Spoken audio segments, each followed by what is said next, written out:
microphone on, please? Can you turn the microphone on, please?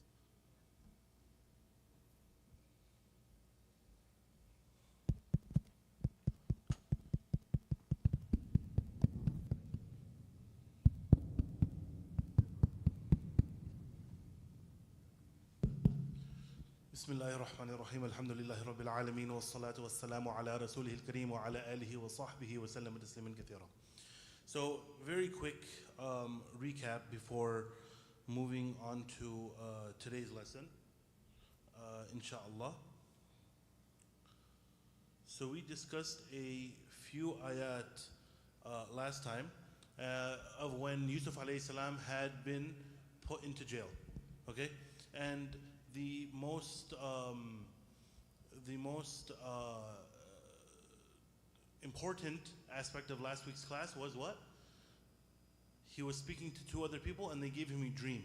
Today we'll talk more about that dream, but the main thing that we discussed last week was about how Yusuf alayhi salam was giving da'wah to the people even when what?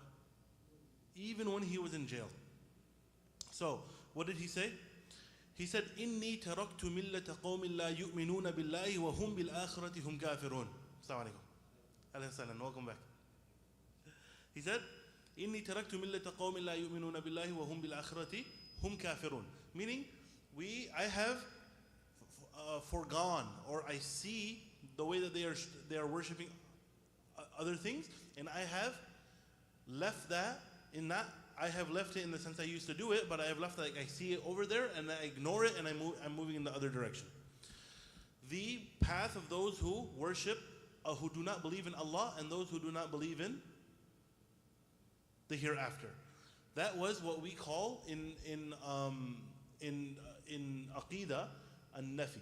So our shahada has two things: an-nafi and ithbat. An-nafi and ithbat. Nafi means to negate something. If there's a claim, and to negate it, to say that that's not true, we believe in the opposite. Ithbat is to affirm something, to say this is the truth. So Yusuf alayhi salam over here, he's doing nafi. And he's doing nafi by teaching us two of the pillars of iman. What two pillars? Which two pillars? There's 6 pillars. Believing in Allah and believing in the hereafter. Very good. So that's nafi. He is saying no. Now he says, now he does ithbat. وَاتَّبَعْتُ مِلَّةَ آبَائِي إِبْرَاهِيمَ وَإِسْحَاقَ وَيَعْقُوبَ. And I followed the path of my forefathers, my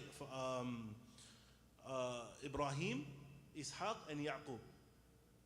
So we do the same thing. We say La ilaha. That's nafi. La ilaha. We're negating. There's no God. Illallah, that is ithbat. We are affirming what we believe in. So that was the most important thing. Even though he is inside of jail, this is what his his main concern is right now. Then to discuss this and all of the lessons that we learned from his argument about believing in Allah subhanahu wa ta'ala, calling others, doing the da'wah, and all of those different things, especially arbabun mutafarriqun. So I'll just talk about this really quickly because it's going to come back again today in a very different way. He says, Ya sahibi as-sijn arbabun mutafarriqun khayrun am Allahu al-wahid al-qahhar. And we talked about arbab. Arbab is the plural of rabb. So when we call upon Allah, we say rabb. Right? جِنِي مِنَ الْقَوْمِ الظَّالِمِينَ رَبَّنَا آتِنَا فِي الدُّنْيَا حَسَنَةً وَفِي الْآخِرَةِ حَسَنَةً وَقِنَا عَذَابَ النَّارِ. We use the word Rabb, but Rabb can also be used for human beings. So the leader of the house, the main person in the house, would be called Rabbul Bayt, the Lord of the house, or essentially the meaning here is the owner, the one who is in charge of the home. And he is clearly distinguishing between arbab and Allah. Are all of these many different gods better, or just the one Allah who he is wahidul qahar? He is one and there's no one else that's like him, and he is qahar, he is the one who overpowers everyone else. The issue with arbab was what? that if you have two gods, then there would be fasad in the world. What if they disagreed? If they disagreed and one got his way and the other didn't, then clearly that one is stronger. And these different things come up. So he gave that very clear distinction. أَرْبَابٌ مُتَفَرِّقُونَ خَيْرٌ أَمِ اللَّهُ الْوَاحِدُ الْقَهَّارُ. Okay. So today now, inshallah, we're going to move on to these ayat. And we'll read until ayah 49, inshallah.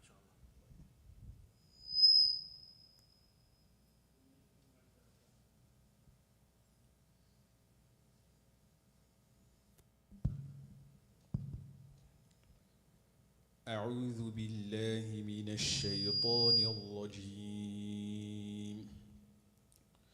بسم الله الرحمن الرحيم. يا صاحبي السجن أما أحدكما فيسقي ربه خمرا وأما الآخر فيصلب فتأكل الطير من رأسه قضي الأمر الذي فيه تستفتيان. وقال للذي ظن أنه ناج منهما اذكرني عند ربك فأنساه الشيطان ذكر ربه فلبث في السجن بضع سنين. وقال الملك إني أرى 7 بقرات سمان يأكلهن 7 عجاف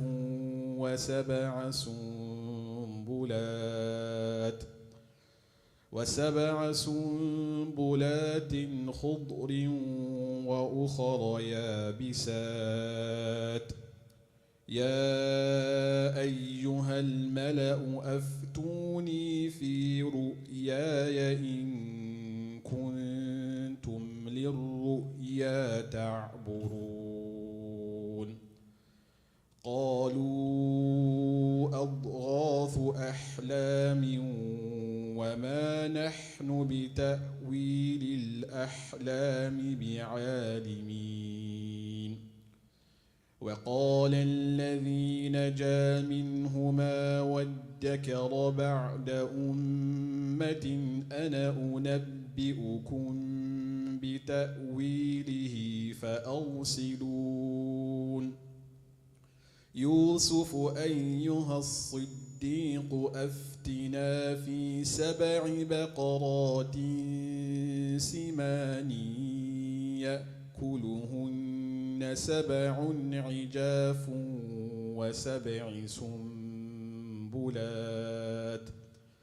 وسبع سنبلات خضر وأخر يابسات. لعلي أرجع إلى الناس لعلهم يعلمون. قال تزرعون 7 سنين دأبا فما حصدتم فذروه في سنبله إلا قليلا مما تأكلون. ثم يأتي من بعد ذلك 7 شداد يأكلن ما قدمتم لهن إلا قليلا مما تحصنون.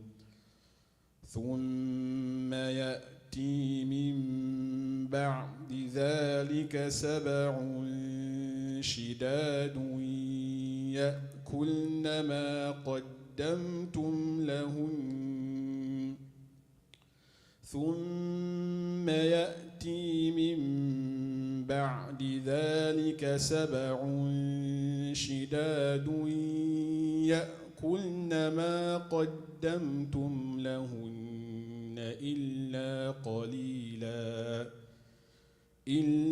قليلا مما تحصنون ثم يأتي من بعد ذلك عام فيه يغاث الناس وفيه يعصرون.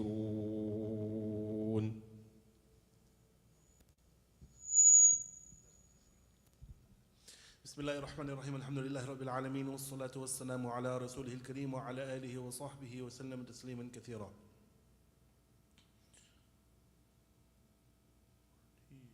Okay, so we're starting with 41. Okay, so what happened? There was the dream that we talked about last time, where they came in. One of them said, inni arani a'siru khamra, that I am squeezing wine. That's a literal translation, or it could be said that I am squeezing grapes. وقال الآخر إني أراني أحمل فوق رأسي خبزا تأكل الطير منه. I'm holding bread. Trying to not mix up the ayah with the narration. إني أراني أحمل فوق رأسي خبزا. I am holding bread on top of my head. تأكل الطير منه. And birds are eating from it. Okay? What is the interpretation of this? So we'll start with reading the translation first. He says, "Now, prison mates, as for the first of you, he is going to pour wine for his master. As for the other, he will be crucified, and birds will eat from his head. The matter about which you both sought a verdict for has been decreed." And he told the one he knew would survive from the two, "Bring me up in your master's company." But Shaitan then made him forget to tell his master, so Yusuf remained in prison for a number of years. Okay, so there's a lot here going on. The first is, let's talk about this narration. Yusuf alayhi salam, he said to the first person who saw himself squeezing the grapes or making the wine, and he said to him, "What you have seen is very positive. The beauty of the vine corresponds to your well-being. And the 3 branches that you see in your dream are 3 days that are directed towards you, that you are going to stay inside of jail before the king takes you out." And then he says, as for the other, but the king takes you out, and then after that he will put you back to work just as you used to be, or better. The second person, to the one who the food bearer or the bread person of the king, he turned to him and he said, or in the same gathering he said, "What you have seen is very negative. The 3 baskets that you see of bread are the 3 days that you're going to remain alive, after which the king will crucify you and the birds will eat from your head." The birds will eat from your head. So essentially what he's saying is, the one who saw the wine being made, or himself squeezing the grapes and it turning into wine, this person is going to continue to live, and he will go back to what he used to do in giving wine to the king. As for the one who sees birds eating bread from his head, the reason for this is because he will be crucified. And what does crucifixion look like in this context? This is way before the way that the Romans or the others did crucifixion, the way that you see Jesus nowadays on the cross. But it still holds a similar value, it's very similar in nature, that he used to be, a person would be stabbed multiple times with a knife, and then they would be left to hang wherever they were killed. That's what crucifixion is, that's what salb is. So since that person was stabbed and left for dead wherever they are, the birds will come and start eating from his face and his head, because he is there. So after this, it said قُضِيَ الْأَمْرِ. Okay, he gives them the interpretation of the dream, and then he says قُضِيَ الْأَمْرِ, meaning that this matter has been decreed, it's absolute, it's final. Why does he say this? They say that the reason why is for one of two. either the two companions of the jail, the other two prisoners, either they got so worried and worked up and they said, no, this cannot be, especially the second. I'm worried. This can't be the actual interpretation. I can't believe that this is what's going to happen. So Yusuf alayhi salam says to him, "Qudi al-amr." It's over. This is it. This is what is going to happen. That's one interpretation. That's one way that it's understood. The other is that these two men, when Yusuf alayhi salam entered the prison, they knew maybe immediately, maybe a little bit after, that he could do dream interpretation. But they didn't believe him. So they wanted to test him, and they asked about this. They gave him a scenario, these two dreams, so that they could test him. After he gave them the interpretation, they said to him, "No, we were lying. This isn't what's actually going to. This isn't what we actually saw in our dreams. We were just testing you." To which Yusuf alayhi salam still responded, "Qudi al-amru alladhi fihi tastaftiyan." The two things that both of you, that whatever you asked me for, that has now been decreed. It's finalized. This is what's going to happen. So, this brings up a question: if the dreams were fake and they made it up, then how could the outcome be true? What do you think?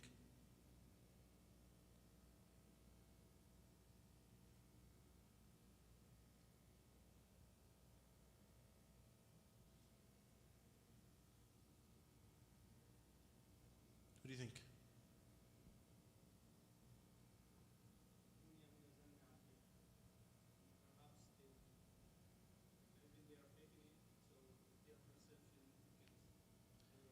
Very good. Very good. So this is kind of it, yes. Essentially, the answer is that even though they were not telling the truth, whatever they did say was in line with what is going to end up happening.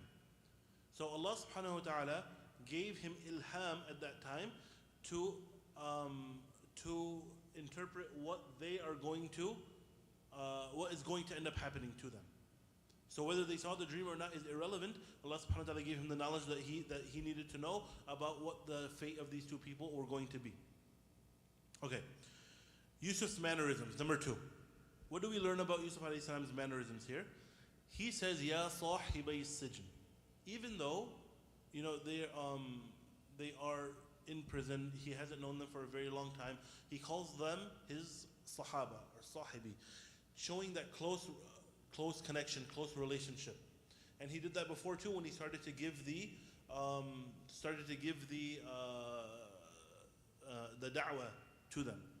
Okay, so this is just a part of good manners. The way that we call other people, the way that we refer to them, the way that we treat them. All of this is included in good manners. And in this situation, even though Yusuf alayhi salam is the one who's being asked for something, and the other people are being asked, Yusuf alayhi salam has a higher level of respect and diligence, and he's watching the way that he's talking to them, and he's being extra kind to them, because this is what good manners dictates. Then the next ayah, وَقَالَ لِلَّذِي ظَنَّ أَنَّهُ نَاجٍ مِّنْهُ مَذْكُرْنِي عِنْدَ رَبِّكَ. Then فَأَنْسَاهُ الشَّيْطَانُ ذِكْرَ رَبِّهِ فَلَبِثَ فِي السَّجْنِ بِضْعَ سِنِينَ. Alright, so this ayah has 2 parts. There's a lot going on here that we're going to try to unpack now, inshallah. First, وَقَالَ لِلَّذِي ظَنَّ. What does ظَنْ mean? The meaning of ظَنْ. Thought, okay? Thinking. What else?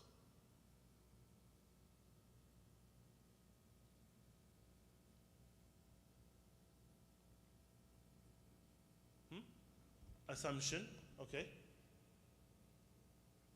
What about fact? That they believed. Can it mean that?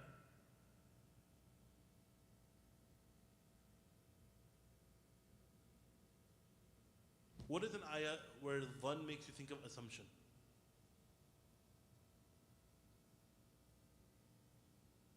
Inna ba'da dhanni ithm. Dhann here is what? Assumptions about other people, assuming something. But that's not the only meaning. There's another meaning of dhann as well, which means that something is going to happen with yaqeen. It's not just thinking, I think this or I think that. It's I know.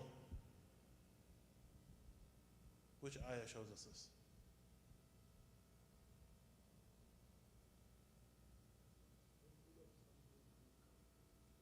Hopefully something's good coming.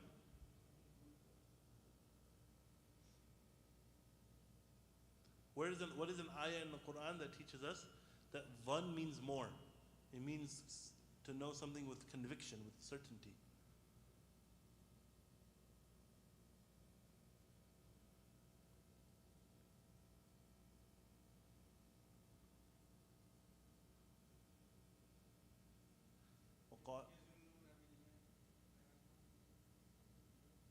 No, not this one. وقال الذين يظنون أنهم ملاقو ربهم وأنهم إليه راجعون. And those who يظنون, meaning it would translate as think, but they know for a fact that they're going to be يظنون وقال الذين يظنون أنهم ملاقو ربهم, that they are definitely going to meet Allah subhanahu wa ta'ala. وأنهم إليه راجعون, and that they are going to go back to Him. So these are the two opinions here between with this. Does it mean that he thought or he believed? This is the first part. Okay. Now I'm going to go to the second part and then come back to the first. The second part is what's written here. Who had the dhann? Yusuf alayhi salam. What's the other option?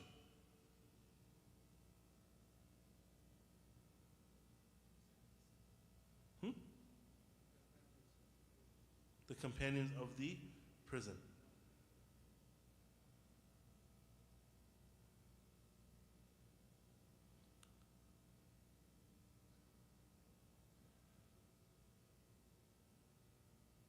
Okay. So let me go back to ayah number 41 and see if it makes a little bit more sense, because I forgot to mention something. Ya صاحبي السجن أما أحدكما. أما أحدكما. What does that mean? There are two. As for one of you, and then he says, وَأَمَّا الْآخَرِ, as for the other. This is something that we see a lot in hadith right now. This is ambiguity on purpose. What does ambiguity mean? It means not making something clear. Okay? So for example, if you read a hadith, sometimes it will say, there was a man amongst us. Or a man came to Rasulullah. Or like the who knows the hadith of the man who peed in the masjid of the Prophet sallallahu alaihi wasallam? You know this hadith. What is the hadith in Arabic? Who did this action?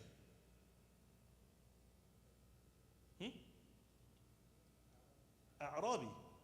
A'rabi. That's not his name. What's his name? You don't know? Why? Why don't we know? Because he did something bad. He did something bad, and it's not from the manners of the Sahaba to narrate something that was bad. They did the same thing with the munafiqeen. They knew amongst themselves who the munafiqeen were. Some people from the munafiqeen, not all of them, but some of them they knew. But they never narrated that this person was a munafiq. Sometimes in hadith it will come that this person is a munafiq, he came, but they'll never mention his name. Same thing with the companions who committed zina. It will never say that this person's name is this. The woman who came and got stoned by the companions, what was her name? Hadith says a woman. This is mannerisms. Why did Yusuf alayhi salam say amma ahadukuma and then say wa amma al-akhar, as for one of you and as for the other? Why did he say it this way instead of saying, Muhammad, this is for you, Zayd, this is for you?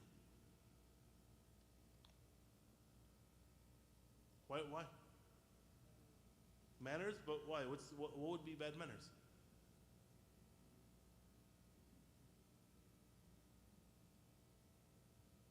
They don't feel?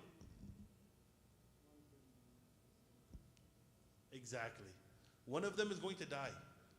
So it would be bad manners to say, as for you, you're going to get out of here soon, and as for you, you're going to die.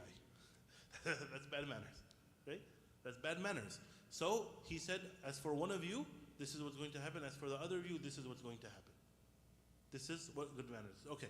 Now with that being said, now we know that what the situation is, what's going on. وَقَالَ لِلَّذِي ظَنَّ أَنَّهُ نَاجٍ مِّنْهُمَا. You can think of this either as for the prisoner out of the two who thought he was going to be saved, or as for Yusuf alayhi salam, who knew that this prisoner was going to be saved. So وَقَالَ لِلَّذِي ظَنَّ. So who is the qala? Yes. So وَقَالَ لِلَّذِي ظَنَّ أَنَّهُ نَاجٍ مِّنْهُمَا اذْكُرْنِي عِنْدَ رَبِّكَ. وَقَالَ is Yusuf alayhi salam. لِلَّذِي ظَنَّ أَنَّهُ. The annahu, who does the who go back to? That's the question. It's annahu, meaning anna Yusuf, or no. The dhamir is in the word dhanna. Huwa dhanna. So the word huwa is not present. Huwa dhanna. So either Yusuf dhanna or the prisoner dhanna. Okay? Annahu najin. The who in annahu is for the prisoner. Najin minhuma. He will be saved from these two. So he said to him, "Udhkurni inda rabbik." Okay, so these are the two opinions. And then Yusuf alayhi salam will say, "Remember me to your Rabb." Remember I said I reread that ayah before and I told you this is important. Arbabun mutafarriqun. This is where it comes. This is why it's important. Okay. So this is the first part. What do we think of who is doing the dhann? Is it Yusuf alayhi salam or is it the other person? There's a difference of opinion amongst the mufassirin, but we're going to go with, especially with what the translation says here, that it was Yusuf alayhi salam who was doing the dhann, meaning he had full certainty that this person was going to live. So, knowing that that person is going to live, he then moves on to the next part, and he says, "Udhkurni inda rabbika, udhkurni inda rabbik." Remember me to your Rabb. Mention me to your Rabb. What does that mean? That means he's asking him, once you get out of here, go back to the king and tell the king about me. Tell the king about me. So then what happens? فَأَنْسَاهُ الشَّيْطَانُ ذِكْرَ رَبِّهِ. So the shaitan made this person forget, made the prisoner who left prison, he made him forget about mentioning Yusuf alayhi salam to the king. فَلَبِثَ فِي السِّجْنِ بِضْعَ سِنِينَ. فَلَبِثَ فِي السِّجْنِ بِضْعَ سِنِينَ. So he stayed in prison for بِضْعَ سِنِينَ, for a certain amount of years. And the meaning of bid'a is anything less than 10. And usually they say it's between 3 and 9. So between 3 and 9. But the majority of the mufassirin, they say that Yusuf alayhi salam stayed in jail after this for another 7 years. Ibn Abbas, he says he already stayed for 5 years, and then this happened, and then after those 5 years, he stayed for 7 more years, so 12 years in total. Okay.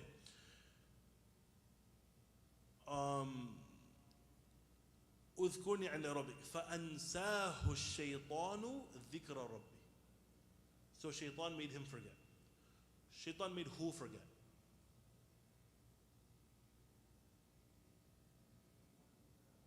The one who got out of jail, or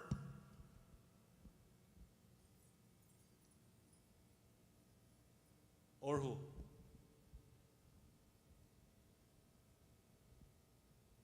One of the beauties of the Quran is that there's some ambiguity, so that it can be understood in different ways. No.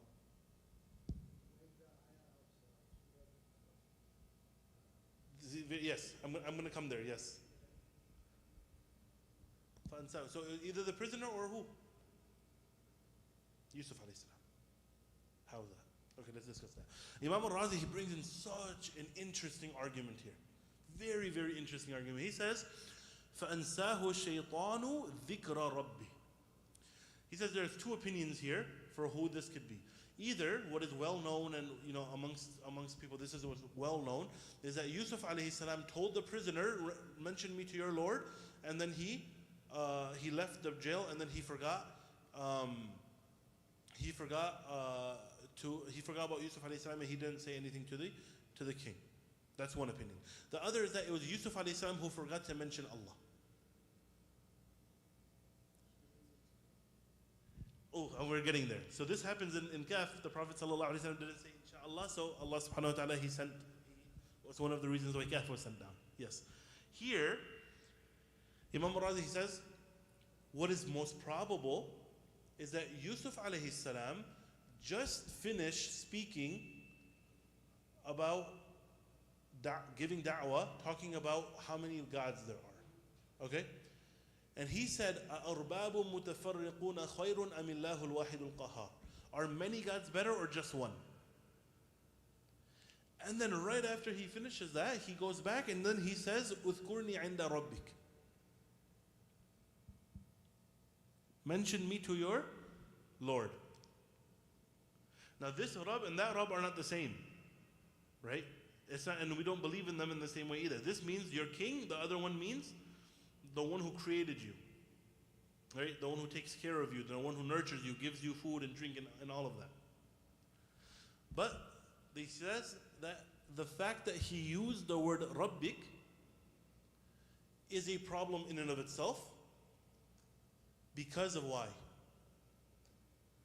Because of the distinction of having one Rabb and then reusing that same word for mentioning something much smaller and just mentioning a person.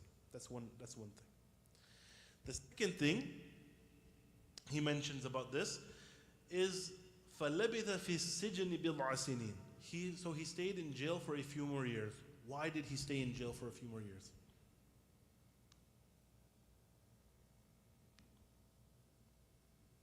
In this, there are two opinions too. The first is, and this is the more well-known one, Yusuf alayhi salam was not supposed to get out at this time. It would not have been in his best interest to get out at this time. His name would not have been clear, as we're going to come to later. He may not have become the king. Good things may not have come. There might have been even more danger that would come up, etc., etc. So Allah subhanahu wa ta'ala kept him in jail. The other opinion that Imam al-Razi is more leaning towards is فَلَبِثَ فِي السِّجْنِ بِضْعَ سِنِينَ. So Allah kept him in there for a few more years, is because he said اذْكُرْنِي عِنْدَ رَبِّكَ. Mention me to your Rabb. Not only because of the word Rabb, but because he asked for help from a person. He asked for help from a person. So up until now, what has happened? Yusuf alayhi salam was taken from his family. He was thrown into a well. He only relied on Allah. The caravan came. His brothers threatened him. He stayed quiet. He went from Palestine all the way down to Egypt. He did what he was supposed to do. Didn't ask help from anyone. He was sold into slavery into the house of the Aziz and his wife. He didn't say anything. He relied on Allah. He was seduced, and the wife of the Aziz was trying to harm him. He didn't ask for help from anyone around. He relied only on Allah. The story of the women who came in, cut their hands, he didn't say anything. He only made dua to Allah subhanahu wa ta'ala. He didn't ask them for anything. He gets thrown into jail. He speaks to these people. And as he knows that one of them is going to leave, now he asks for help. اذْكُرْنِي عِنْدَ رَبِّكَ. So, these are the two opinions. As for those who say that it was there because it was a sort of punishment, Allah subhanahu wa ta'ala was teaching him, no, you don't do this, you rely on Allah, then they say that it's because he said, اذْكُرْنِي عِنْدَ رَبِّكَ. Those who say that فَلَبِثَ فِي السِّجْنِ بِضْعَ سِنِينَ, he was there because it was better for him to stay there, they say, and this is what we know from our Sharia, even Imam al-Razi he mentions, اذْكُرْنِي عِنْدَ رَبِّكَ, mention me to your Lord is completely halal. Completely halal. When you are being oppressed, when something is wrong and you are in a position of weakness, you are allowed to ask others for help, and it doesn't mean that you're not having tawakkul in Allah. You can still have tawakkul in Allah and ask other people for help. Just like when you have tawakkul in Allah and you tie your camel. Just like when you have tawakkul in Allah subhanahu wa ta'ala that your rizq is going to come and you keep going to work. So it seems, inshallah, that this is closer to the truth, that it's closer to the truth that it was permissible for him to make this claim. Mention me to your Lord, and it was completely okay because his tawakkul was still with Allah subhanahu wa ta'ala. But Imam Razi, he mentions that it is significantly more better that a person not ask anyone else for any help and only relies on Allah subhanahu wa ta'ala. Alright. So who forgot, and what did he forget? He forgot to mention what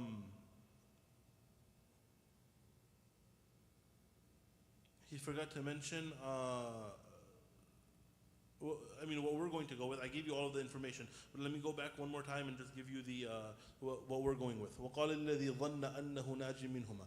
Yusuf alayhi salam said to the one that he knew with certainty was going to be saved and he was going to leave, mention me to your Lord. فَأَنْسَاهُ شَيْطَانُ ذِكْرَ رَبِّي. So shaitan made that prisoner who was saved forget about mentioning Yusuf alayhi salam to the king. فَلَبِثَ فِي السِّجْنِ بِضْعَ سِنِينَ. So as a result, he had to stay in jail for 7 more years. Bid means a number, but we're going to say here, what the majority of the mufassirin say, 7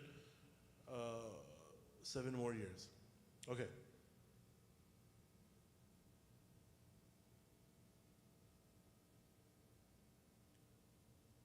Yes. All right. So now we'll move on to the next ayah, inshallah.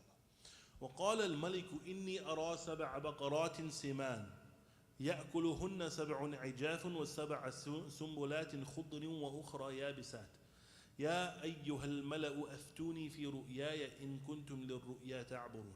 Very interesting ayah as well. Okay. So now some time has passed. Okay. Most likely 7 years. Yusuf alayhi salam was the other prisoner was released from prison. And now this situation is happening.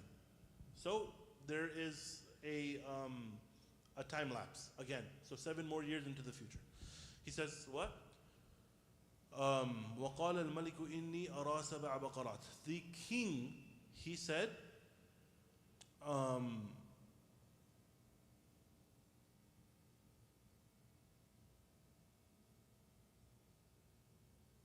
okay. So I'm going to read the narration instead of the translation because it gives a little bit more information. It says, when the time for Yusuf's release came near, the king of Egypt saw a dream of 7 fat cows emerging from a dry river. So the river was dry. There's no water. Along with 7 skinny cows, who then ate and swallowed the fat cows. He also saw 7 green ears, meaning this is the crop, the plant, okay? Complete with their grain, along with 7 dry ones, meaning there was nothing inside of the crops, which wrapped themselves around the green ears and dominated them. Okay, so what's happening here? In both parts of the dream, the weaker is taking over the stronger. So skinny cow is weaker than a fat cow, but the skinny cow is eating the fat cow. And a green, let's say for example like corn, okay? So if you had like the corn, don't think of the yellow corn, but the sleeve that it comes inside of, the green sleeve. There were 7 of them, and inside of 7 of them, the corn was there. Inside of the other 7, there was no corn. It was just green, meaning that it was not good plant, it was dead. But still the 7 without the corn were dominating, or let's say eating, to make it easier, the ones that had the corn inside. So in both situations, the weaker one was beating the stronger one. So what did he do? He brought all of his kahana, his soothsayers, and the ones who do magic and these other things. He brought all of them nearby and he said, I saw this dream. I want you to give me a fatwa on this. I want you to give me a verdict on what I have seen. يا أيها الملأ أفتوني في رؤياي إن كنتم للرؤيا تعبرون. So then they responded, قالوا أضغاث أحلام وما نحن بتأويل الأحلام بعالمين. Right. So what happens here? Let's talk about this piece by piece. Number one, Allah's facilitation. This is the number one on here. What does that mean? Yusuf alayhi salam was in jail for 7 more years after his initial interpretation. Now it's time for Yusuf alayhi salam to exit the jail. So what does Allah do? Allah gave the king a dream. Okay? Allah gave the king a dream, one that no one else could interpret. He gave him such a difficult dream that no one else could interpret what the meaning of this dream was. Allah subhanahu wa ta'ala, when He wants something, He puts everything into order so that it occurs. Allah subhanahu wa ta'ala wanted Yusuf alayhi salam to be the leader of Egypt. All of this is happening so that he becomes the leader of Egypt. Allah subhanahu wa ta'ala wanted Bani Israel to move to Egypt. All of this is happening so Bani Israel moves to Egypt. Allah subhanahu wa ta'ala wanted Yusuf alayhi salam to increase in his tawakkul, in his knowledge, in his wisdom. So He put him through these tests that made him stronger.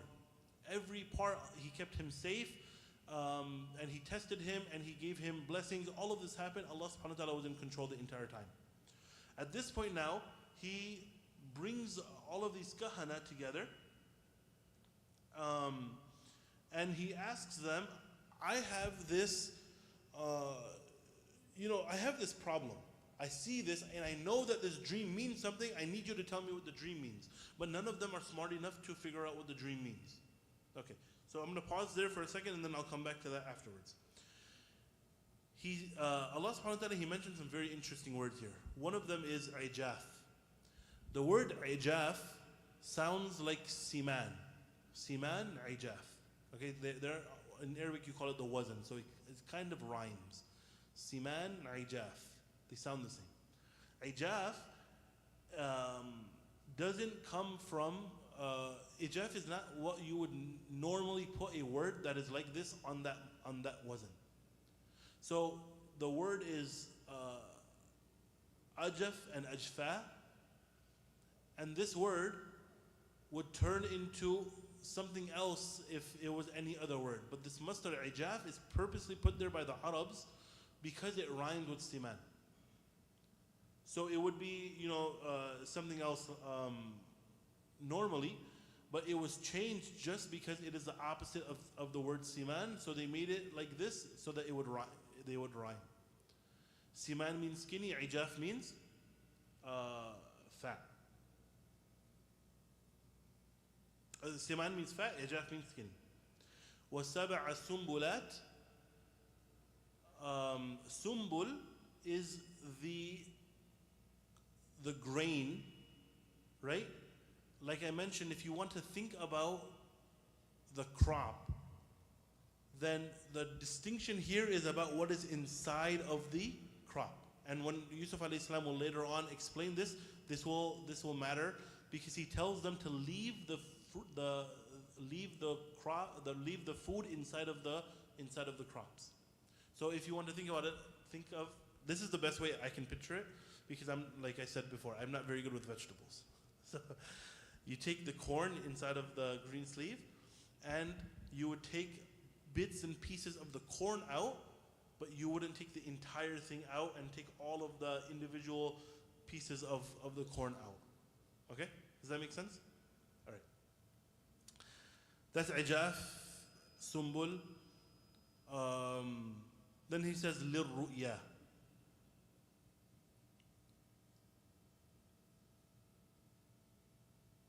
Okay, actually this one is a little too complicated right now. Let's go straight to ta'burun. Ta'burun, he ends in kuntum lirru'ya ta'burun. If you, for my dream, or this vision that I've seen, if you have any interpretation for it. Has the word ta'burun been used yet to explain dream?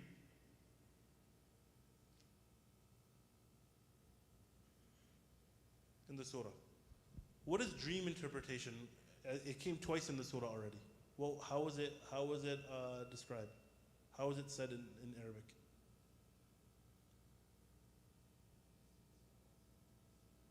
That's the first dream. But the way that dream interpretation in Arabic is said how? 2 times it came so far. Ta'wil. Now he says ta'burun. Ta'burun is a very interesting way of explaining this. And Al-Azhari he mentions something very interesting. He says ta'burun comes from ibr or abara, and abara means to cross over the bank of a river. Okay, so you have the river and you cross over the bank of the river, or the water is starting. And and this particular usage is used لِلرُّؤْيَا تَعْبُرُونَ is because the one who interprets the dream crosses from the symbol to the symbolizer. Meaning from whatever is understood inside of the dream, he brings the meaning of it to the person. He crosses over that unknown threshold and comes over here. This is the meaning of ta'burun in this context. Does that make sense? Yeah. Okay. وَقَالُوا أَضْغَاثُ أَحْلَامٍ. So, translation was, they are bundles of meaningless dreams, and when it comes to deciphering such dreams, we are no experts. Very interesting. أَضْغَاثُ أَحْلَامٍ. Adghath comes from digth. It means a bundle of something. So like, you would describe it as like, for example, you get like a bouquet of flowers. And inside of the flowers you have some, this roses, lilies, and you have a number of different things. That's what digth is. It's a little hard to say. Adghath is its plural.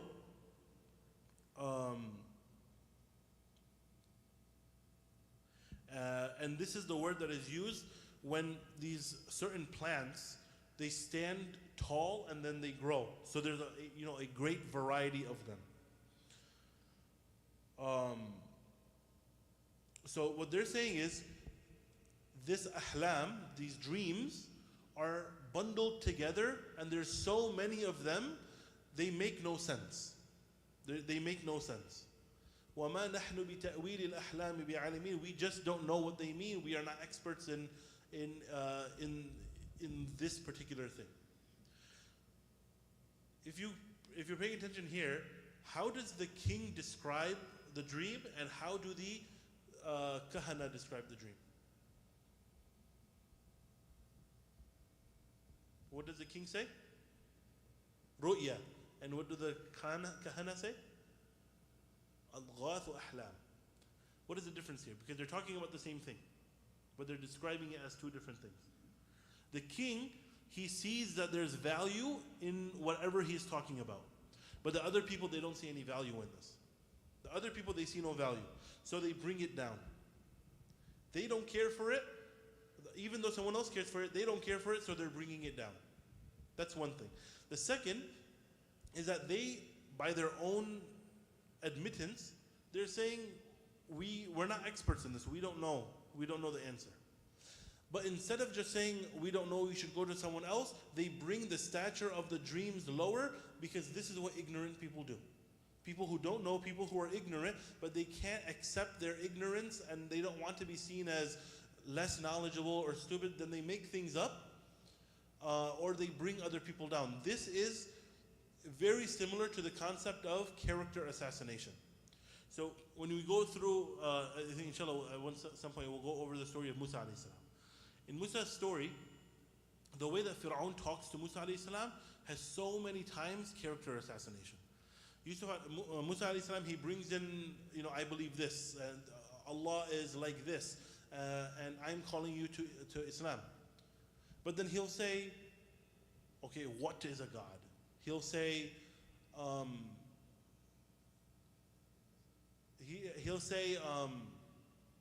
You are telling me to let them go when you are the one who killed all of those people, killed that person? You committed this sin? So he says that for yeah, like yeah, it's a tongue twister.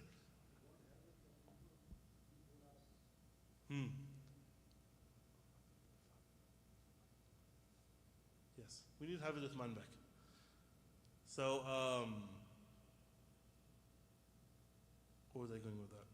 Yes, so he destroyed his as a character. Why should I believe you? Why should I let Bani Israel go when you are the one who committed this crime? So Musa alayhi salam, he admits that yes, this is what I did. And at that time, when I was misguided, I made a mistake at that point. He admits it. But Fir'aun uses it as a way to discredit everything else he's saying. They're doing the same thing here.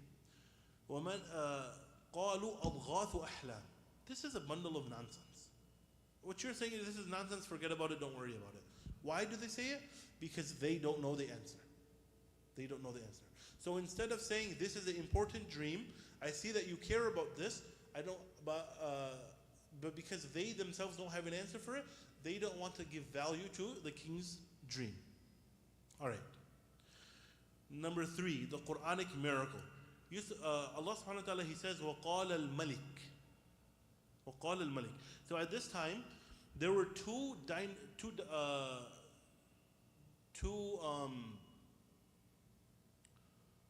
kingdoms in Egypt.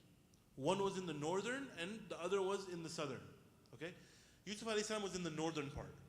And this was overtaken by another group of people, most likely Yemeni. And these people were from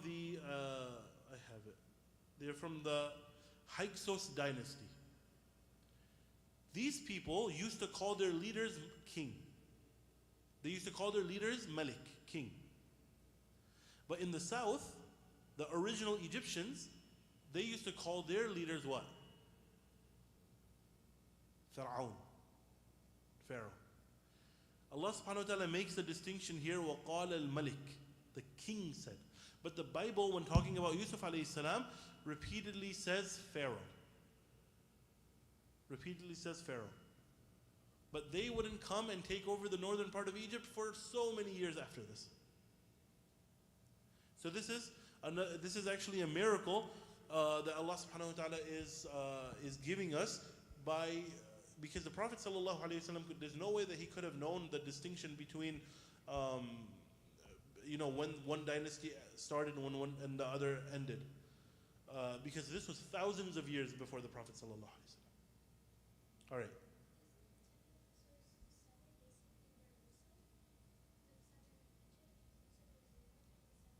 Yeah. No, the Fir'auns, they ended up taking over all of Egypt later on. Yeah. So they were likely in a similar location, but they would end up taking over all of Egypt afterwards. And then the last one was justification of ignorance, which I already described. Okay, next. وقال الذي نجا منهما وادكر بعد أمة أنا أنبئكم بتأويله فأرسلون. So now what happens? The king, he had his dream. He saw 7 fat cows eating 7 skinny cows, and 7 grains of 7 spikes of grain, or the outside layer of it.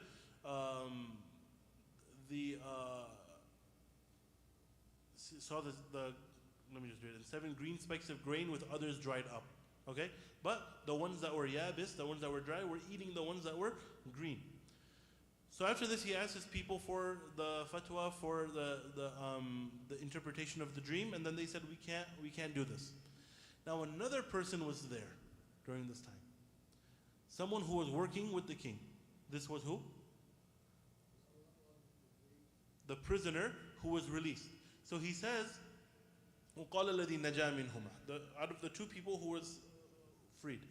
وَادَّكَرَ بَعْدَ أُمَّةٍ. So let's talk about the language. What does iddakara mean? Iddakara. He remembered. He remembered. How does it mean he remembered?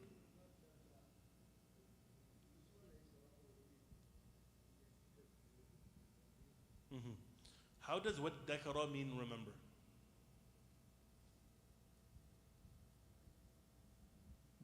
Remembers for a long time? So iddakara is actually idh dhakara. It's actually idh dhakara. And when it's put together like this, one of the acceptable ways, and this is how we recite it, is to turn it into iddakara. The Arabs, they would put letters together like this. They would change certain things that are known about the letters, or in certain words, just for ease of the way that it is said, right? So we have a few like that. Like when we read in Hafs, you have a qaf. So you have kaf that's followed by a qaf. So then you just get rid of the kaf altogether. And you recite like this because it's easier to read like this. And there are other situations as well. They're not coming to me right now. But this. Yes, good, mashallah. وَقَالَ الطَّائِفَةِ. So you go straight to the ta and you don't read the ta before. So this is another type of that. They would turn it to iddakara. And this was easier. But there is another qira'ah as well that allows for waddakara. Waddakara. So that's iddakara. Then, ba'da ummah. What does ummah mean? A group of people. Okay? So he remembered after a group of people? Ba'da ummah. Ummah does mean a group of people, a very big group of people. That's how we use Ummat Muhammad sallallahu alayhi wa sallam.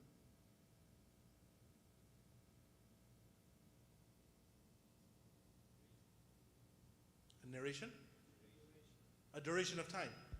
Yes, duration of time. Because that's how we understand it based on context, right? So the word ummah, the meaning of ummah is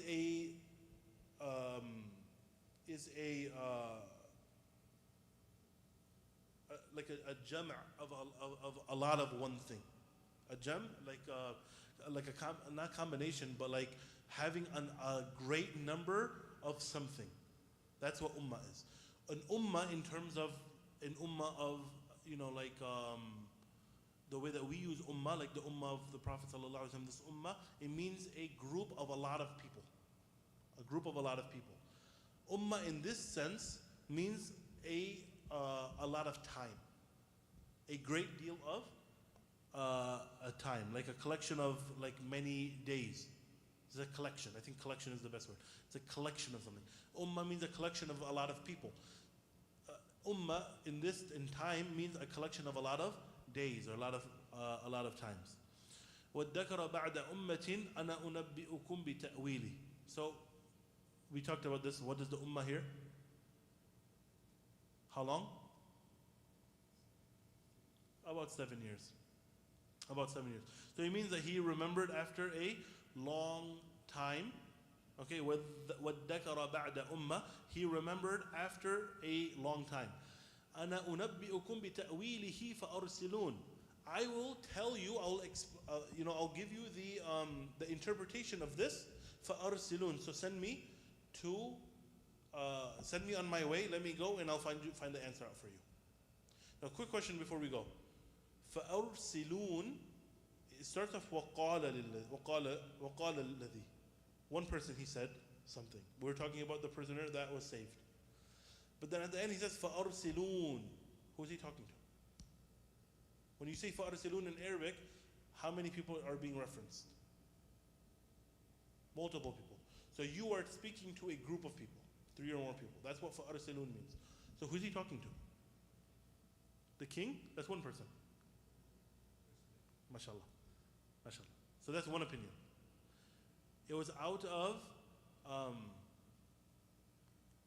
just like how Allah subhanahu wa ta'ala, He references Himself in the Quran as Nahnu, right? Nahnu anzalnah, right? But Allah is only one. But this is, in English, we call the royal we. So one interpretation of this is فَأَرْسِلُونَ. He is speaking directly to the king, but it's out of respect, so he's doing it in plural. The other opinion is then what? It's not only the king, it's also the kahana and everyone else that's over there that's saying, I can't, they say that they can't interpret the dream. But this is one of those things that sometimes when we're reading the Quran, it should kind of pop up into our head. فَأَرْسِلُونَ, why is it plural? If we know the Arabic. Okay. Now, وَقَالَ الَّذِي نَجَا مِنْهُمَا وَادَّكَرَ بَعْدَ أُمَّةٍ. And he remembered after a time. When we were here, we said وَقَالَ لِلَّذِي ظَنَّ أَنَّهُ نَاجٍ مِّنْهُمَا اذْكُرْنِي عِنْدَ رَبِّكَ فَأَنْسَاهُ الشَّيْطَانُ ذِكْرَ رَبِّهِ. Imam Razi, he says, فَأَنْسَاهُ الشَّيْطَانُ ذِكْرَ رَبِّهِ is most likely talking about Yusuf alayhi salam. Shaitan made Yusuf forget the mention of Allah.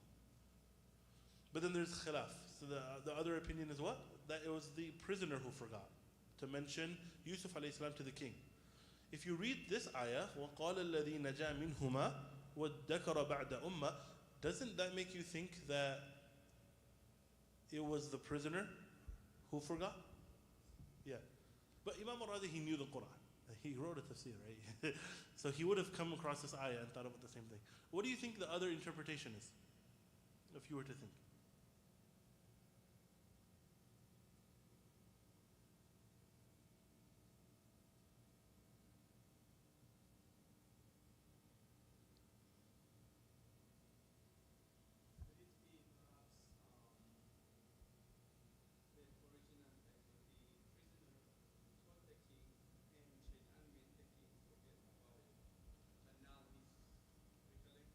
I like that.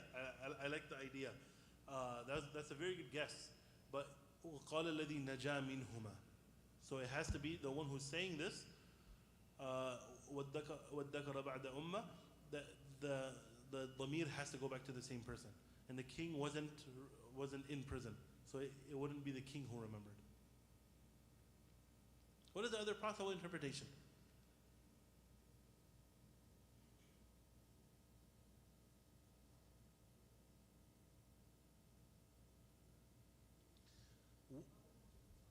No, go ahead.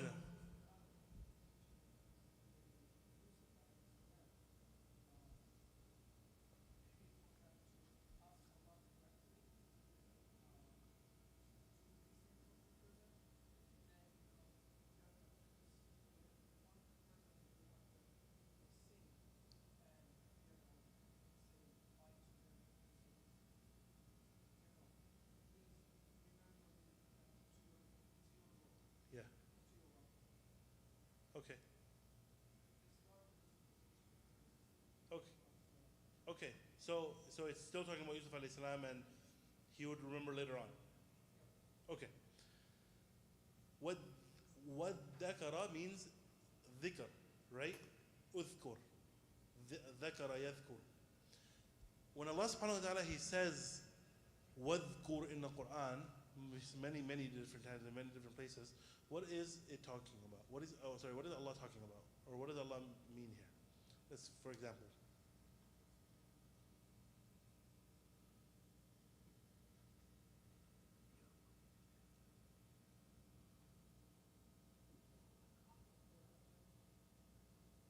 Sorry? وَاذْكُرْ عَبْدَنَا. Okay. Mention? I was trying to think of an ayah, but exactly this. وَاذْكُرْ عَبْدَنَا. Okay.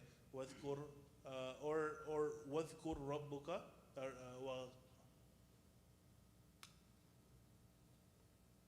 I'm trying to think of وَاذْكُرْ. I'm trying to think about one with Allah. No, this is this. Even this, وَاذْكُرْ رَبَّكَ. Okay, yes, even this, وَاذْكُرْ رَبَّكَ.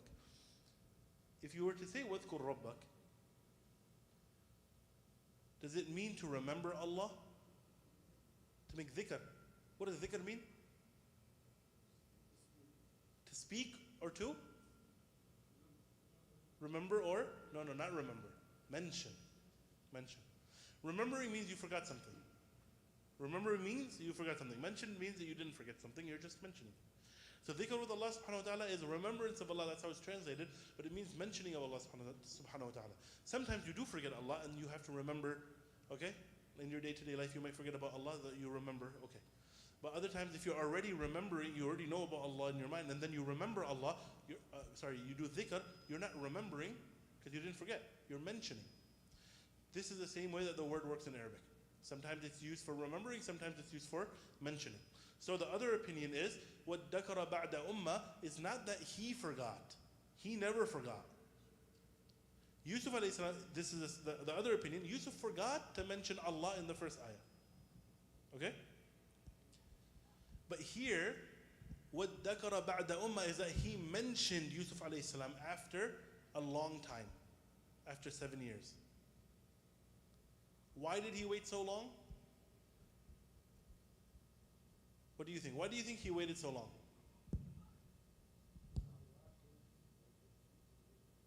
This is one opinion. He's waiving his right?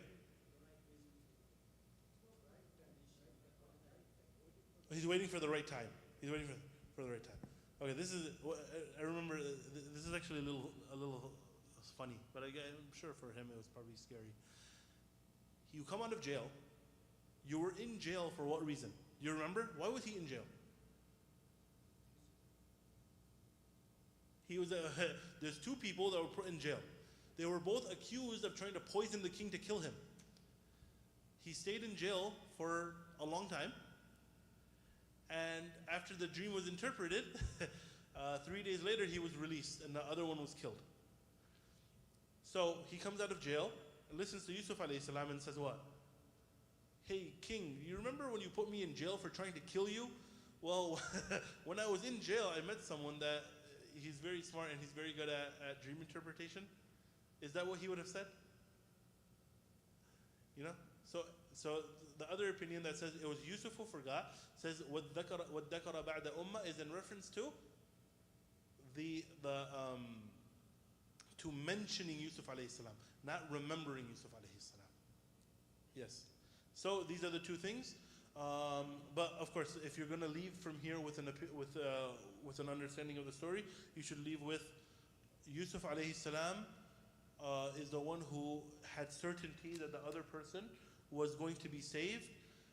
So Yusuf alayhi salam said to the other person, remember me, mention me to your Lord. But then Shaitan made the prisoner forget. And then over here, he forgot for a long time, and then what dakara ba'da ummah, he remembered after a long time. That's what we're going with, okay? All right, next. Okay, actually, we're going to do one thing. What dakara ba'da ummah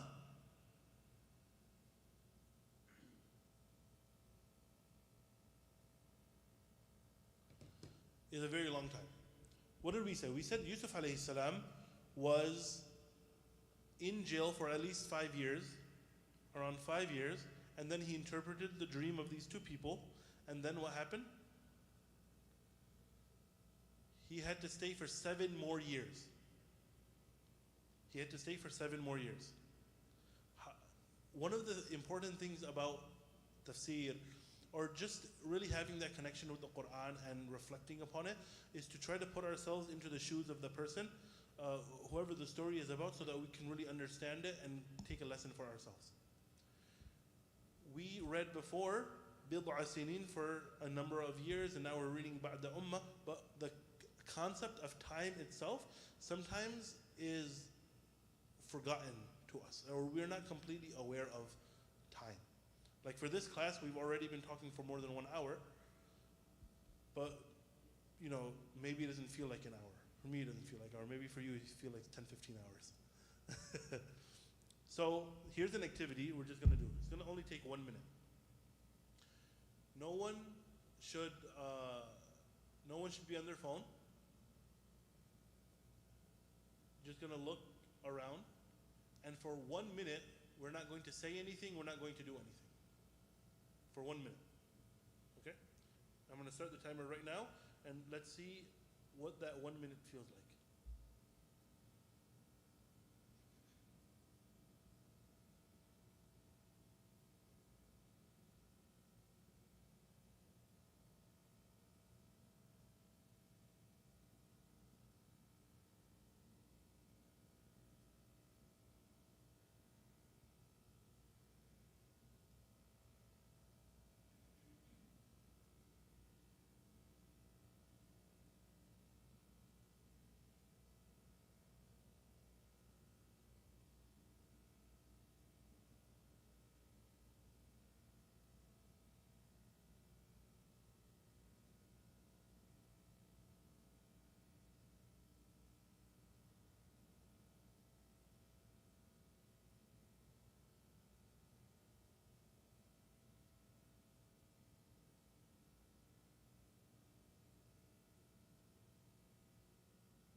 That was 1 minute. What did the 1 minute feel like? Long time.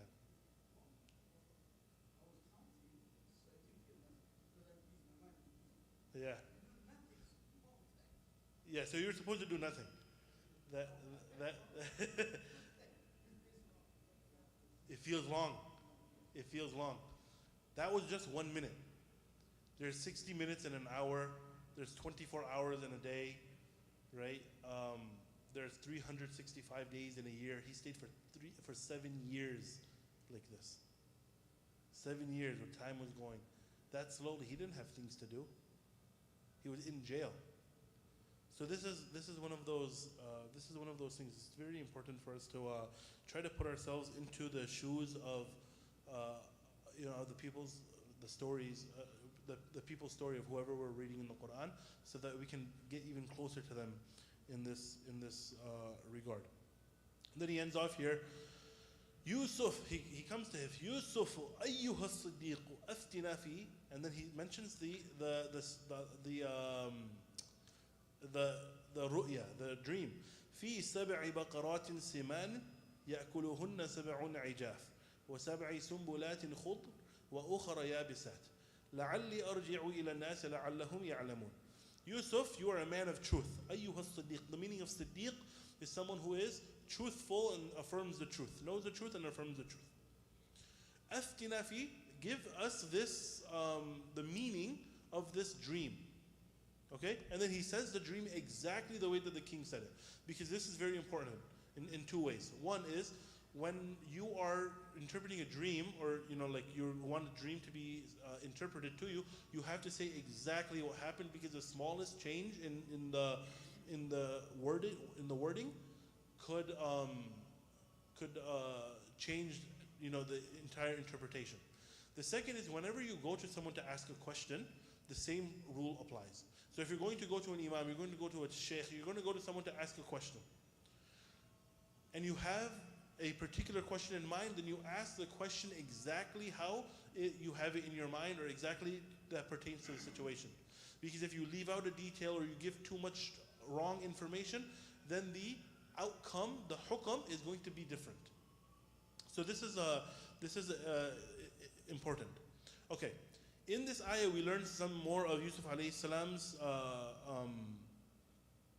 mannerisms. And what is that? He forgot the prisoner. He forgot for 7 years. He says, Yusuf, ayyuha as-siddiq, aftina. What did he not do? Say salam. Okay.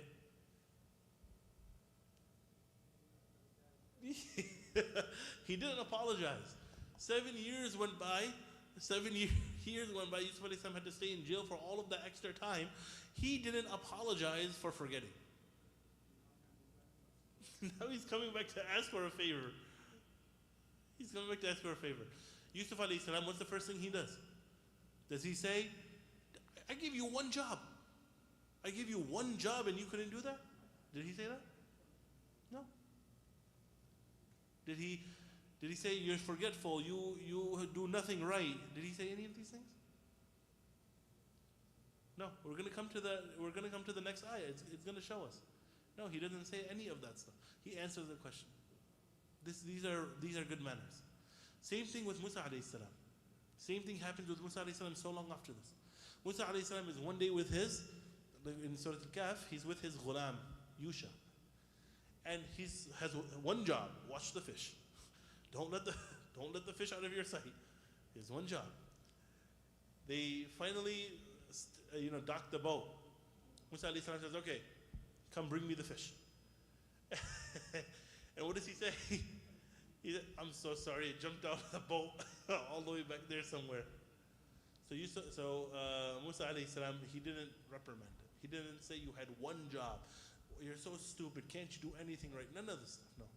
He says, "Okay, yalla, let's go. We're going to retrace our footsteps until we find it." These are what good manners are. We don't need to make other people feel even worse for not having accomplished whatever their goal was, whatever they were supposed to do. There's no benefit in that. Okay. Then he says, لَعَلِّي أَرْجِعُ إِلَى النَّاسِ لَعَلَّهُمْ يَعْلَمُونَ. لَعَلِّي has two meanings. The one here is for raja. So he's saying, I really hope that you can give me the interpretation of this dream so that I can go back and tell others. Now he says, لَعَلَّهُمْ إِلَى النَّاسِ لَعَلَّهُمْ يَعْلَمُونَ. What is he not saying? So that I can go back to the people and hopefully they'll come to know. What is he not saying? To tell the king.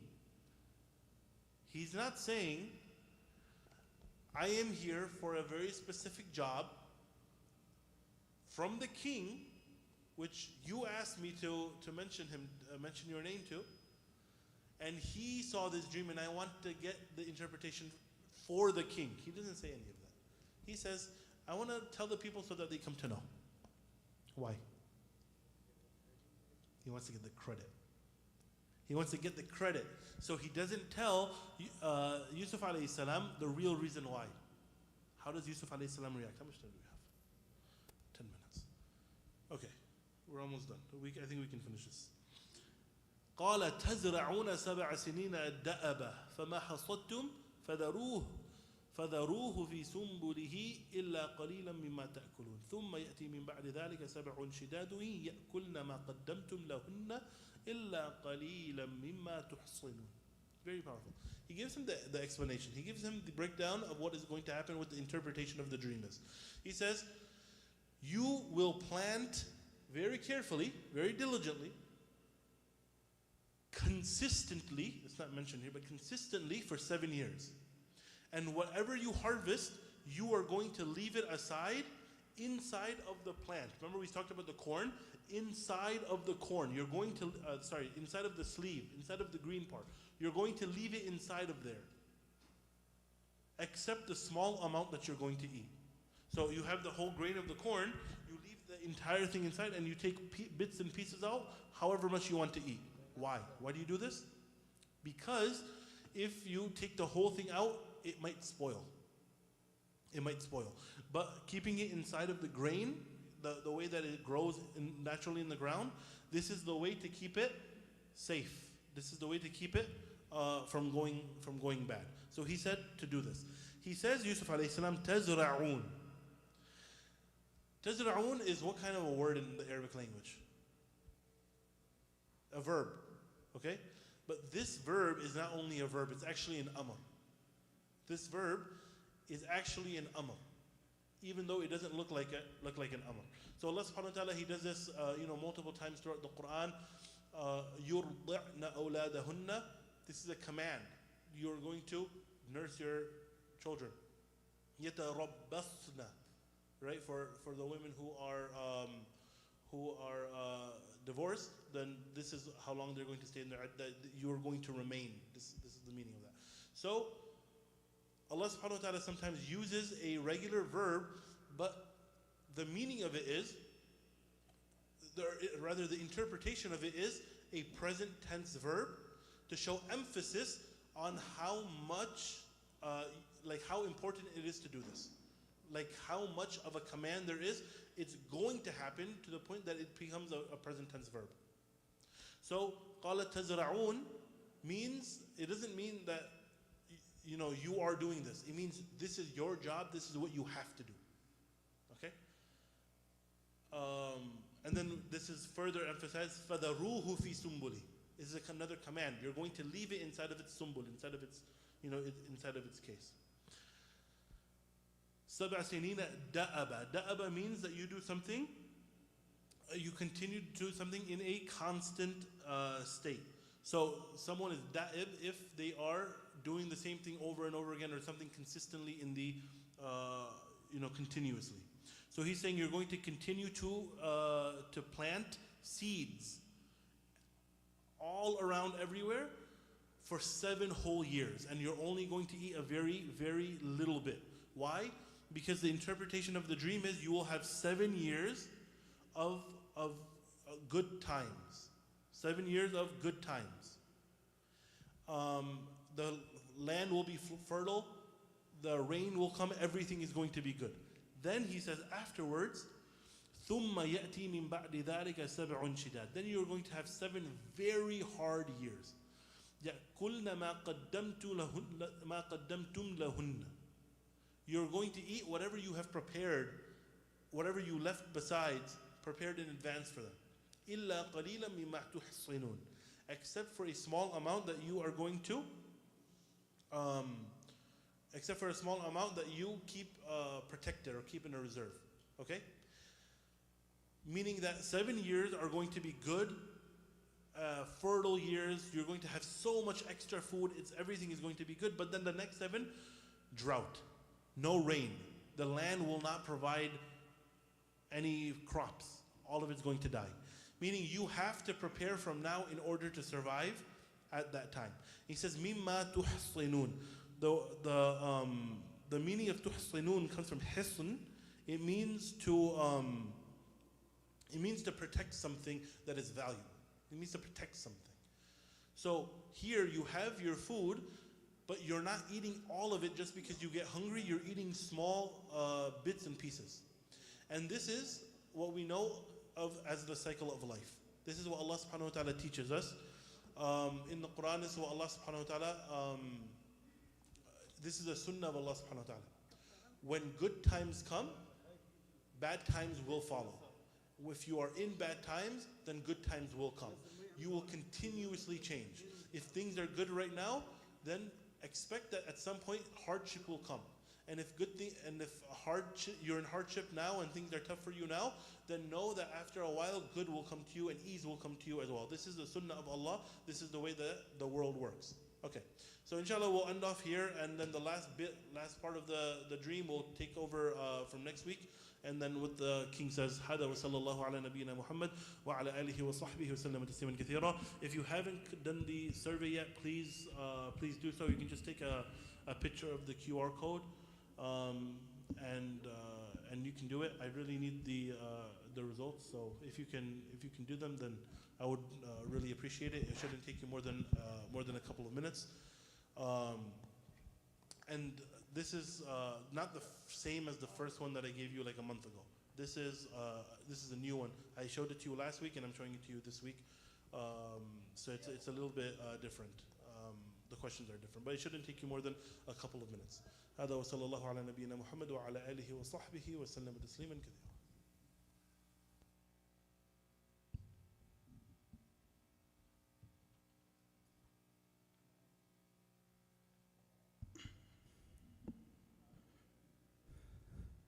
الله أكبر الله أكبر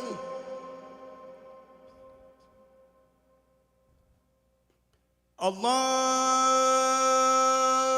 أكبر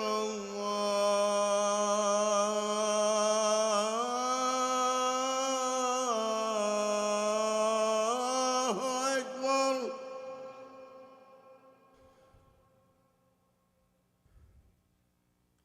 أشهد أن لا إله إلا الله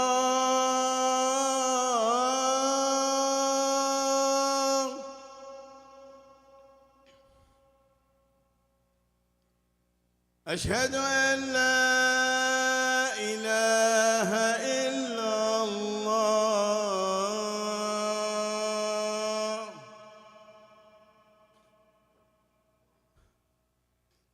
أشهد أن محمدا رسول الله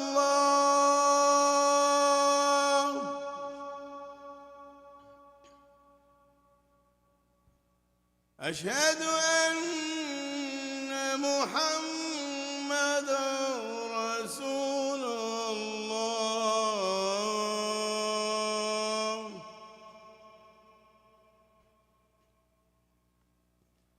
حي